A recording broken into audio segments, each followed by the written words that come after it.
कोकणातल्या पारंपरिक भात पिकाला नारळ सुपारीच्या पिकाचा चांगला पर्याय आहे। जुन्या मॅट्रिकचं शिक्षण घेऊन गेल्या 3 दशकांपेक्षा जास्त काळ यशस्वी शेती करणाऱ्या विजय जोशींनी ही गोष्ट लक्षात घेतली। त्यांनी आपल्याकडील भाताचं क्षेत्र हळूहळू कमी करत नारळ आणि सुपारीची लागवड केली। पाणी बचतीसाठी त्याला ठिबक सारख्या तंत्राचा वापर दिलाय। आज त्यांना 3 एकर बागेपासून वार्षिक 4 लाखांचा नफा मिळतोय। त्यांची यशोगाथा जाणून घेण्यासाठी आज आपण रत्नागिरी तालुक्यातल्या वरवडे गावी जाणार आहोत। विजय जोशी यांची रत्नागिरी तालुक्यातल्या वरवडे गावात 15 एकर शेती आहे। पूर्वी या शेतीत भाताचं पीक घेतलं जायचं, पण भाताचं पीक आर्थिकदृष्ट्या परवडणारं नसल्याचं जोशींच्या लक्षात आल्यानंतर आपल्या पीक पद्धतीत बदल करण्याचा निर्धार त्यांनी केला। याची सुरुवात त्यांनी 3 एकरांवर केली। मग जोशींनी नारळ आणि सुपारीचं क्षेत्र विस्तारण्यास सुरुवात केली। गेल्या 15 वर्षांपूर्वी त्यांनी नारळ सुपारीची लागवड सुरू केली। टप्प्याटप्प्यानं त्यांनी ही लागवड वाढवली। 2005 मध्ये त्यांनी नारळ आणि सुपारीचं क्षेत्र 4 एकरांवर नेलं। आज त्यांच्याकडे सुपारीची 1500 आणि नारळाची 120 झाडं आहेत। सुपारी होती, जुने नारळ होते, त्यात काही सुपारी भरली। नंतर मी स्पेशल भात बंद करून एक झाड असं लावता आलं, एक भाग पाडून ते 3 भागात पूर्ण केलं। किती झाडं सध्या लागवड करताना आता साधारण 2000 झाड आहे। कुठले आहेत काय काय? आता सुपारी आहे, त्यानंतर नारळ आहे। केळीचं उत्पादन 6 वर्ष मी घेतलं। विजय जोशींनी सुपारीमध्ये नारळाचं आंतरपीक घेतलंय।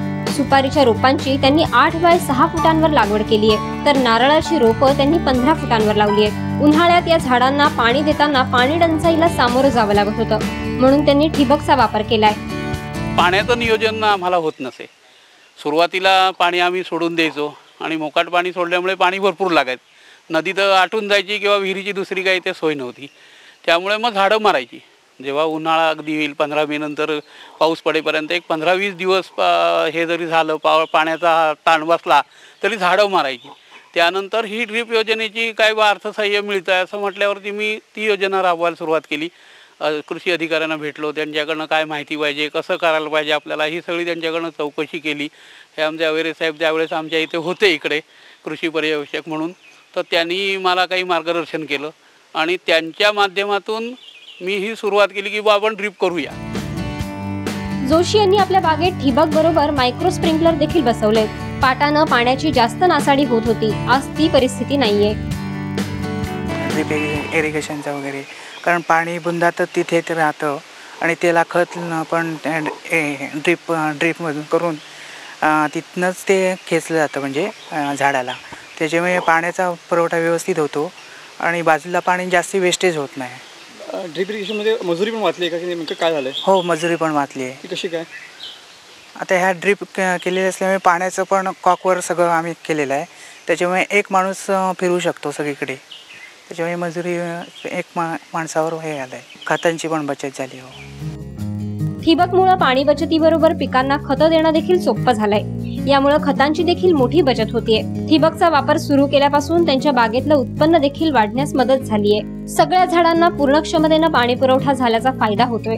सध्या नारळाच्या एका झाडापासून वार्षिक 100 ते 150 नारळाचं उत्पादन मिळतं, तर सुपारीपासून 2 टन उत्पादन मिळतं। या दोन्ही पिकांपासून त्यांना वार्षिक खर्च वगळता 4 लाखांचा निव्वळ नफा मिळतोय।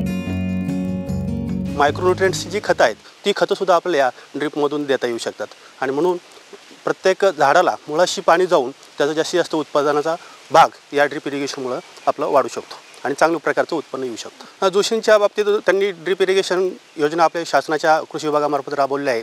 सबसिडी त्यांना, अनुदानाचा लाभ त्यांना दिलेला आहे आणि ही योजना अगदी सक्सेसफुल त्यांनी राबवलेली आहे। त्यांचं उत्पन्न आता चांगल्या प्रकारे आहे। 4.5 ते 5 लाखापर्यंत त्यांना दरवर्षी उत्पन्न मिळतं आणि पाण्याचा सोर्स चांगल्या प्रकारचा त्यांनी उपयोग केलेला आहे। शेजारीच आपल्या बांधलेल्या बंधाऱ्यामधून ते पाणी त्याचा उपयोग करतात आणि त्याच्यावरतीच हे ड्रीप इरिगेशन सिस्टीम बसवून चांगल्या प्रकारचं उत्पन्न ते घेता येतं।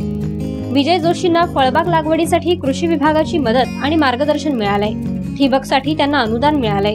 कृषी विभागाच्या मदतीनं जोशींनी आपल्या जुन्या नारळ सुपारीच्या बागेचं क्षेत्र वाढवलंय। पूर्वी ह्या ठिकाणी जोशींनी बाग केली होती ती म्हणजे गावठी पद्धत जी आपण लागवड त्या पद्धतीत, पण नंतर त्यांनी कृषी विभागाशी संपर्क साधल्यानंतर त्यांनी जी लागवड केली म्हणजे आता जर आपण बघितलं या बागेमध्ये एका रेषेत लागवड आहे आणि ती नियमित लागवड म्हणतात, म्हणजे 2.5 बाय 3 मीटर लागायची त्या पद्धतीने लागवड केली आणि त्याच्यामुळे ह्यांना इतका उत्कृष्ट फायदा झाला आहे की लोकांना म्हणजे बघण्यासारखी ही बाग आहे आणि त्याच्यामुळे त्यांच्या उत्पन्नात वाढ भरपूर झालेली आहे. पूर्वीचं उत्पादन काय होतं आणि याचं उत्पादन फरक? पूर्वीचं मला उत्पन्न ह्यांचं कमीत कमी त्यांना वर्षाला जर उत्पन्न सुपारीपासून मिळायचं म्हटलं तर एक 50-60 हजार रुपये मिळायचं, पण आज त्यांचं उत्पन्न 4-4.5 लाखाच्या आसपास गेलेलं आहे. कोकणात भात शेतीमुळे शेती परवडत नसल्याचं अनेक वेळा दिसून आलंय. त्यामुळे या पारंपरिक पिकाला सुपारी, नारळ, आंबा, काजू, केळी यासारख्या फळपिकांचा पर्याय जास्तीत जास्त शेतकऱ्यांनी शोधायला हवा. सुपारीपासून साधारण 2 टन रोठा दरवर्षी मी आता काढायला लागलोय. म्हणजे साधारण 200 रुपये किलो जर धरलं तर 4 लाखाचं उत्पादन नुसतं सुपारीचं आहे. आणि तसं नारळ जवळजवळ 120 नारळ आहे. 80 नारळ सरासरी वर्षाला मी काढतोय आणि त्यातही जवळजवळ 60-70 हजार रुपये उत्पादन हे नारळापासून येतं. विजय जोशींनी फळपिकांची लागवड करून आपल्या पीक पद्धतीत बदल केलाय. विशेष म्हणजे त्यांचा हा प्रयत्न चांगला यशस्वी झाल्यानं त्यांना भात शेतीचं काही हजार रुपयात असलेले एकरी उत्पन्न फळपिकांच्या मदतीनं आता लाख रुपयांपर्यंत नेण्यात यश मिळालंय. विजय जोशींप्रमाणे कोकणातल्या प्रत्येक शेतकऱ्यानं भाताबरोबर फळपिकांच्या लागवडीकडे वळणं गरजेचं आहे. मनोज लेलेसह ब्युरो रिपोर्ट, साम टीव्ही, रत्नागिरी.